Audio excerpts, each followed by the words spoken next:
Hey guys, welcome back to another video. My name is LUNARWASLOST, and this video is going to be about meditation. Now, I've wanted to make this video helping so many people with meditation. I did it on my old channel, so I'm going to bring it here. And I think I have other videos actually talking about ways you can do it, but I'm going to be 100% real with everything to do with it. And I'll probably make more videos, so who knows. But without further ado, if you like the video, like it.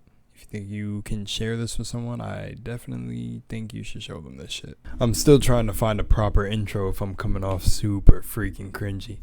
But, okay, meditation. I've been meditating since I was 14 years old. I've been doing a meditation called candle meditation. Now, I love this type of meditation because it's, as someone says, I hate to always reference it, but I don't even need to reference him. What the fuck? Okay, what I've noticed, it's even like taking an object in your hand and focusing your eyes on that object. You can literally do that with anything. Even like, I feel like if you're holding it, you'd eventually get tired of holding it. But even like staring at the center of a bottle cap on a water bottle, or stacking something up in the center of your room and paying attention to it, it's literally like that. Because where meditation gets a bad reputation is, first of all, people think that it doesn't work, when no, it actually starts to reprogram your mind when you do it enough, because it's a muscle. That's what I want to explain first. Is meditation is a muscle. So it's not just one of these little fads you get into and be like, oh, I meditate and blah, blah, blah. No, it's actually, it becomes a real part of your identity.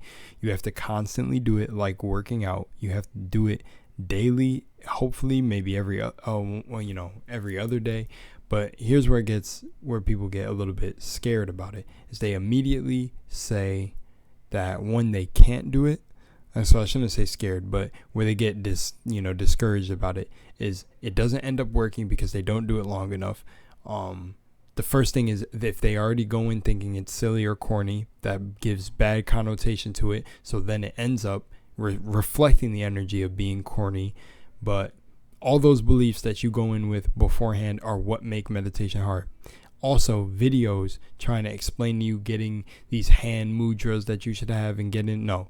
So what mudras are and all that are, they're symbols. So because our mind is programmed through repetition and symbols and all that. That's why the military have you go left, right, left, and they do all that, and they try to break down your ego so they can reprogram you with all the shit that they got to put in your mind. So with meditation, it's the same exact thing. Teaching people mudras and all that help people really connect to those energies, but at the end of the day, all the power comes from you. So when you're first meditating, this is what I will say. You need to first observe your thoughts. You can let anything negative come through them, because when you're meditating and you're not using the meditative energy to create anything, it's fine what pops in your head. It's completely fine. And also, low vibrational emotions like anger, all that stuff can be transmuted when you go to do something anyways. So say you just had a breakup.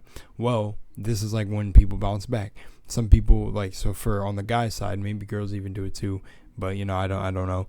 Take that energy and go to the gym, and then all of a sudden build their freaking glorious body that they want to build and become a better part of themselves. That is transmuting the energy. You can do that with any emotion. And that's where meditation is simply understanding that when you observe your thoughts, you realize that you're not your thoughts. Your thoughts are just constantly running in your head. And most of your thoughts are actually programmed into you as you grow up. So you got the societal thoughts that are programmed into you, that, you got to believe how everybody moves in society is how you got to move. That's obviously not right. Unless you're someone who, doesn't care about breaking the laws, you go even further. But what I mean is, basically, you don't have to act. There isn't a right way to act. That's definitely not true. Because if that was the case, if there was a really, really right way to act, then we wouldn't look, actually, I don't want to say this because I don't want to offend anybody, but it's basically like someone being autistic or something in public, and say someone's walking with an autistic kid, and they start making noises, or that type of shit. I think that's even more than autism. But then like it's like you walking with that person and getting embarrassed, which I know certain people do get embarrassed. You're embarrassed because you're programmed by how you're supposed to act in certain places, so you're kind of embarrassed when you should not feel embarrassed for that person, because this is what they came to experience. So there's just this man-made construct of how humans are supposed to be. That's when you start ascending good and evil, but that would be a different video. What's bad and good, what's allowed and not allowed. But things are fucked up. But getting back to the meditation thing, this is basically the same exact thing. Is you need to realize that all your thoughts aren't even your own. When you start realizing what thoughts are really your own and brewing from your mind, you'll know which ones. It's the ones that hit really deep.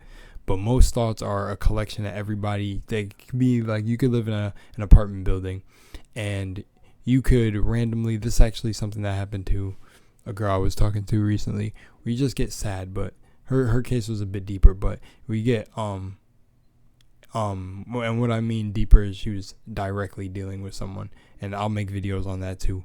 But all the energies in an apartment, if you're not already at that level with being in your own frame and not letting other energies breach your energy field, you take on the energy of everyone in the building. So sometimes, say you get angry out of nowhere and you just want to beat the shit out of someone, look in your reality who's angry around you, and 9 times out of 10 you will find someone who's either upset or they're dealing with it and wearing their mask harder and not showing it. But you will find someone that was upset.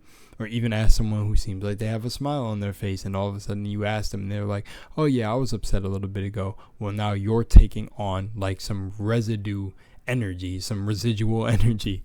But that's really how it works, because and I always reference this because it'll be the easiest for people to understand that this is a science, is that, remember, Nikola Tesla said, if you want to understand the universe, which is the universe, it's in the beginning of this word, universe, is think in terms of energy, vibration, and frequency. This is all energy.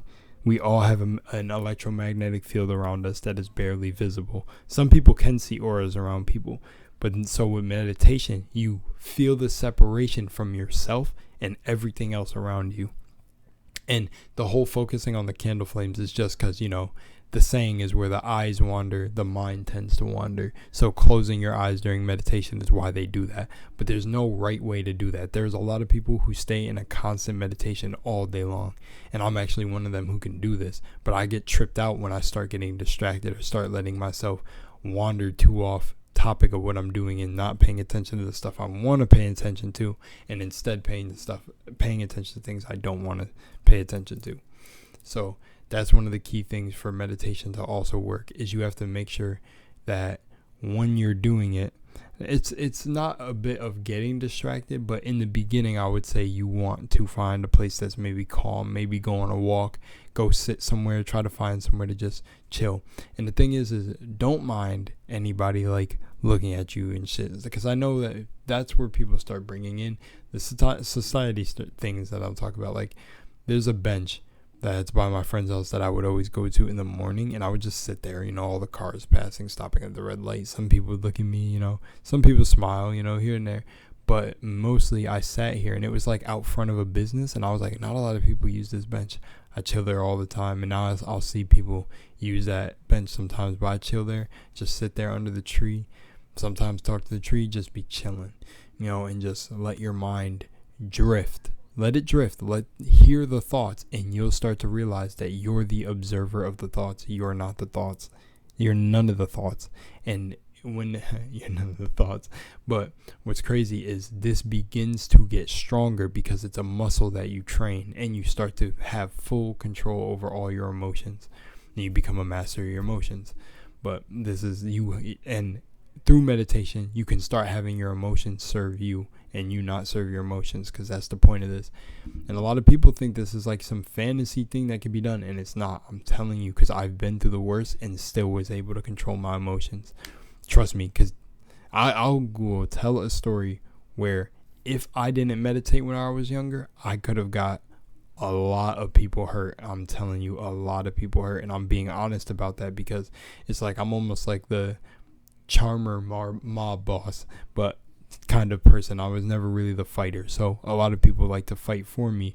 And if I wasn't in my right mind to stay calm when one of my friends kind of got arrested, I could have got a lot of people hurt. So I will tell that story. And I'm telling you, I was candle meditating since I was 14. So understand, I kind of knew when I incarnated back on Earth what this game was. So yeah, master your emotions. And I'm telling you, you master so many aspects of your life. And you'll start to see the good in everything rather than the bad. Because the whole point of this is to transcend good and bad. Anyways, I'll see you in the next one. Peace out.